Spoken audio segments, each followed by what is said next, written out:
بسم اللہ الرحمن الرحیم۔ السلام علیکم ورحمۃ اللہ وبرکاتہ۔ عورت کا دائرے میں رہنا۔ ان انتظامات میں عورت کو گھر کی ملکہ بنایا گیا ہے۔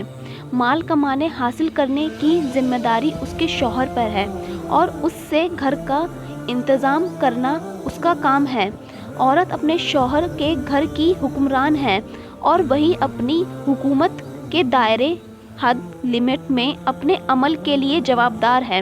اس کو ایسے تمام کاموں سے روکا گیا ہے جو باہر کے ہیں، جو اس کا دل بھی کرے پھر بھی وہ نہیں کر سکتی، کیونکہ اسے جتنی اجازت باہر نکل کر کام کرنے کی ہے وہ اسی حد میں رہے گی، اس کے آگے نہیں جا سکتی۔ عورت کو چاہیے کہ جتنی اس کی حد ہے وہ اسی میں رہے، اس میں ہی عورت کی بھلائی ہے۔ عورت پر جمعے کی نماز واجب نہیں، عورت پر جہاد بھی فرض نہیں، عورت کو جنازوں میں شرکت سے بھی روکا گیا، عورت کو نماز باجماعت اور مسجد میں حاضری بھی لازمی نہیں، عورت کو محرم کے بغیر سفر کرنے کی بھی اجازت نہیں۔ ہر طریقے سے عورت کو گھر سے نکلنے کا ناپسندیدہ کیا گیا ہے اور اس کے لیے قانون اسلام میں پسندیدہ صورت یہی ہے کہ وہ گھر میں ہی رہے، لیکن اگر عورت کا گھر سے نکلنا ضروری ہو تو اس حالت میں وہ گھر سے نکل سکتی ہے۔ ضروریات کے لیے اسلام نے گنجائش رکھی ہے، بنا ضرورت کے گھر سے نکلنے کی اجازت نہیں۔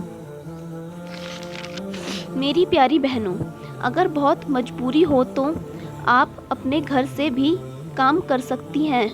ضروری نہیں کہ آپ گھر سے باہر نکل کر ہی کام کریں، آپ آن لائن بھی کام کر سکتی ہو، تب بھی آپ کو گھر سے باہر نکلنے کی ضرورت نہیں۔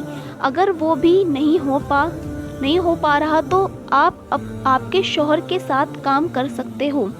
شوہر سے بہتر کیا کوئی بزنس پارٹنر ہو سکتا ہے؟ نہیں نا۔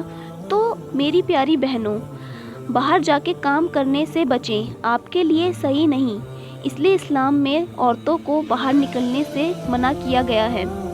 حدیث: اللہ تعالیٰ نے تم کو اجازت دی ہے کہ تم اپنی ضروریات کے لیے گھر سے نکل سکتی ہو، مگر اس قسم کی اجازت جو صرف حالات اور ضروریات کی وجہ سے دی گئی ہے۔